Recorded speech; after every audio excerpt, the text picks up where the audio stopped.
Hello, and welcome back to the Wild Violet Healing Podcast. I'm Erin, and today we are looking at Asteya, the third yama in the eight-limb path of Raja Yoga. The yamas are the ethical ideals relating to how you interact with the world from a yogic point of view. The first yama is ahimsa, non-harming. The second is satya, truthfulness. This third yama is asteya, which means non-stealing. I'm sure you can come up with some obvious ways of practicing asteya. Don't steal candy from a convenience store. Don't steal a decoration from a neighbor's yard. Don't steal money from someone's wallet. Don't steal a car. Most people aren't going to have a hard time with practicing this on this obvious physical level. But just like all the other yamas, this does go deeper. Let's look at how this can play out in a yoga asana class. Say you are running late to class. No matter how quietly you come in, put your stuff away, and unroll your mat, you caused a disturbance. Other people in the class, but especially the teacher, are aware of your arrival and movements. It is just a fact. If the class had begun, your actions have stolen everyone's attention. Depending on the situation, that could go so far as to be harming how the energy in the class begins, touching on ahimsa. Now, this was not meant to say that if you're going to be late, don't show up at all. No. This was meant to illustrate a sneaky place where you might be unknowingly be stealing something. Let's look at another example. Say you are running late to a work meeting. Either they waited for you to start, which means you were stealing time away from everyone's day, or they started without you and your late arrival caused a disruption, whether the speaker addressed it then or not. Being late to a doctor's appointment steals time from you, your doctor, and everyone who has an appointment after you, because those will now be delayed. Being late to meet a friend, or worse, canceling plans last minute, steals time away from them too. If any of these examples made you feel bad, I think that is good. Wait and hear me out before you turn this off. When we feel bad, it shows us that there is something wrong. Now, yes, a lot of times we wallow in the bad feeling and try to drown it out with unhealthy coping mechanisms. But the challenge, the practice, is to do something constructive with that bad feeling, to make a change so that you will not continue to do the thing that makes you feel bad. Set an alarm on your phone, or many alarms, so that you will be able to get somewhere on time. Build in buffer time in your schedule so that you aren't late, but might even be early. Set boundaries with yourself and others around time. Don't commit to things unless you can confidently say you will be there on time and ready to go. Another place where you may unknowingly be stealing is when you are talking to someone. Specifically, what are you talking about? Do you tend to complain about something? Whether it is the same thing over and over, or you have a new thing to complain about often. Think about that conversation from the other person's perspective for a moment. Do they like to hear someone complain constantly? Do they feel it is a good use of their time and energy? Is that what they want to listen to, the energy they want to receive?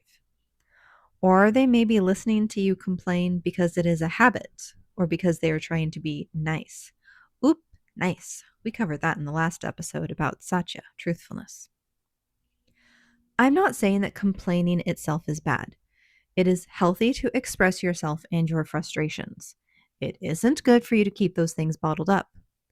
But when it is all that you do, that signals a pattern that needs to change. If there are complaints about the same thing, well, it sounds like that thing needs to change, and then you won't have it to complain about. If there is something new to complain about all the time, then it sounds like your attitude or perspective or mindset needs to shift away from complaining. We attract what we focus on and energetically send out into the world. If you are complaining often, likely you are surrounded by others who complain. If there happens to be someone who doesn't fit that pattern around you, are they content being around you? Or could you maybe strive to be a little more like them? When we are constantly focused on lack and negativity, that is what keeps showing up in our lives. It won't magically fix itself until we do the work to fix it. And that starts in the mind. That starts with the vibration of your thoughts and energy you put out into the world. This is where a gratitude practice can come into play. I talked in depth about a gratitude practice in my previous On and Off the Mat episode on Gaian Yoga. I also released a short episode this month called Gratitude Practice for Absolute Beginners. A third place where an Asteya practice can be found is regarding your energy. Let's make this easy and think about housework. This is something that needs to be done in order to have a pleasant living space. Well, maybe you live with someone who doesn't contribute to reducing that workload. In effect, they are stealing your energy if they are making you do all the work by default. Some of you listening may be parents. When you are finally trying to take some time for yourself, to sit down and eat, to shower in peace, to exercise or do your asana practice, and someone interrupts you, they are stealing from you. Stealing time, energy, concentration, whatever it is. This is another opportunity to practice setting boundaries. Now, with very young children, you could just be in the phase of life where there are going to be interruptions when you are the one currently solely in charge of their well-being. But if there is another adult available, try setting the boundary with the clear expectations that during your X activity, children need to go to them, and also they cannot interrupt you. Unless it is an emergency, it can wait. If you currently do more than is fair for the housework, whatever that looks like in your situation, maybe make that a conversation and work out an action plan to change that. And while you are setting boundaries, check and make sure you are honoring someone else's. If you know your partner needs some time to recharge after work, allow them that time without interrupting it. If someone shouldn't be on their phone at work, don't call or text them during that time. So we have gone through these ideas about more mental things, intention, time, energy. But I want to go into a couple more that we may not think about. The first is use of physical space. Clutter in your home, car, workspace. Clutter is too many physical objects in a space in this example. Every surface in the home is covered. Toys are all over the floor, clothes are everywhere, closets are stuffed, food fills the pantry, cabinets, and fridge.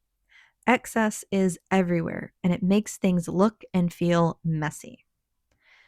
When was the last time you used even half of your stuff for its intended purpose, not just to move it out of the way again? Are you able to enter your bedroom and exhale, to enter this retreat space to unwind and to wake up in peace? Do you have more food than you can eat, to the point that you have expired stuff taking up space, or you keep buying duplicates because you forgot about something? Are there things you are hanging on to that are masquerading as a project to fix or a lifestyle that you don't have and won't without significant changes? I have gone through a few different decluttering phases, and after each one, I feel so much lighter, more peaceful, and more at home in my home. The stuff is no longer stealing my physical space, my attention, and my emotional state. I have included a few links below to the decluttering expert that is still inspiring me on my journey, Cass from Clutterbuck. Another way Asteya can show up in the home is improper use of space. Does everyone in your home have a space that is theirs?